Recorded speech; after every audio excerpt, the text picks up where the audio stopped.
আরে বাবা, আমি রাহি। আরে তুমি এমন কেন করছো বলো তো একটু?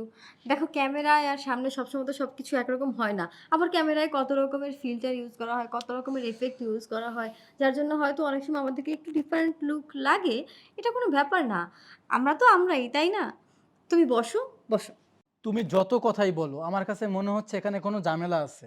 আমি তোমাকে বারবার বলছি, সুন্দর করে বলছি, তুমি ক্লিয়ার করো যে রাহি কোথায়।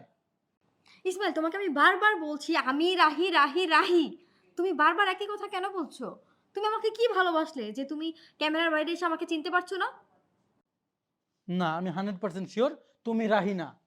তোমায় কোনো ঝামেলা করছো। আমি বারবার বলছি রাহি কোথায় সেটা বলো। ইসমাইল, প্লিজ একটু বোঝার চেষ্টা করো, আমি রাহি। ছাড়, অনেক হয়েছে। আমাকে বোকা পেয়েছো তাই না? আমি কিছু বুঝি না। তুমি রাহি? সত্যি করে বল রাহি কোথায়। না তোর খবর আছে, আমি 100% শিওর তুই রাহি না। এই বাড়ির যে মালিক রাহি, হ্যাঁ আমি তাকে ভালোবাসি। বুঝতে পেরেছিস? সত্যি করে বল রাহি কোথায়।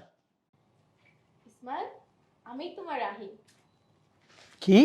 তুই রাহি? হ্যাঁ ঠিকই তো, তুই তো রাহি। তোর সাথেই তো আমি কথা বলেছি।